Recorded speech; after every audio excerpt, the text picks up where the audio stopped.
అయిందని నిన్న నాకు అసలు అంత గొడవ జరిగినా కూడా నాకు నువ్వు రాగానే అసలు నాకు ఇంక వేరే ఏం అనిపించలేదని నాకు అసలు నాకు మిస్ అవుతున్నానంటే నీకు అర్థం కావట్లా. హోల్ ఇప్పుడు ఇంతమంది ఉన్నారు కదా, ఇంతమందిలో నేను ఎవ్వరికి ఫోన్ చేయను. నీకు తెలుసలేదు ఎవ్వరికి.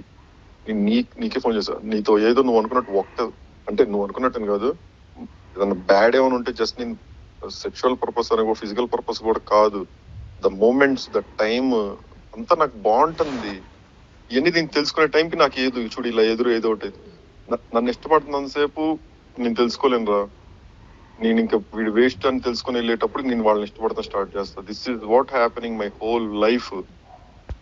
నాకు మిస్ అవుతానే ఉంటా. నేను నిజంగా చెప్తున్నా, శివ మీద ఒట్టేసి చెప్తున్నా, నేను నిన్ను మిస్ అయ్యాను. ఈ రోజు ఉదయం ఆ రోజు జస్ట్ బికాజ్ నువ్వు నా వెనక వాడితో మాట్లాడడం వల్ల, వాడు కూడా వాడి వయసు ఎంత, వాడేంటి. అరే నేను ఫస్ట్ నుంచి ఒకటే చెప్తున్నాను రా. అరే వాడికి నేను చేసింది ఫస్ట్ నేను చెప్పిన 2 days నువ్వు నమ్మావు లేదా? నేను 2 times మాట్లాడా. ఒకటి నీ ఫోన్ పగలగొట్టిన రోజే ఉదయతో నేను లాస్ట్ మాట్లాడడం. ఆ రోజే నేను మాట్లాడింది వాడితో ఫస్ట్ టైం. ఫోన్ నెంబర్లు కూడా లేదు నా దగ్గర. నేను ఆ రోజు వాడి నెంబర్ నేను స్నాప్చాట్లు అడిగి తీసుకొని వాడికి పంపించాక నేను వాడికి ఫోన్ చేసి నేను ఏం చెప్పాను అడుగు. ఒకటే చెప్పా ఫస్ట్ పాయింట్, అరే ఇక్కడ ప్రీతి ఉంది, ప్రీతిని ఇక్కడి నుంచి కొంచెం తీసుకెళ్ళు అని.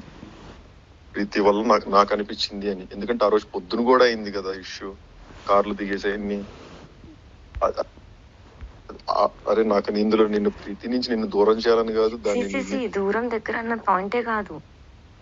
నా ఇంటెన్షన్ ఏంటంటే నాకు ఎవరు లేనప్పుడు నాకు బాగుంది, ఎవ్వరు లేనప్పుడు, ఒక్కళ్ళు కూడా లేనప్పుడు నాకు బాగుంది.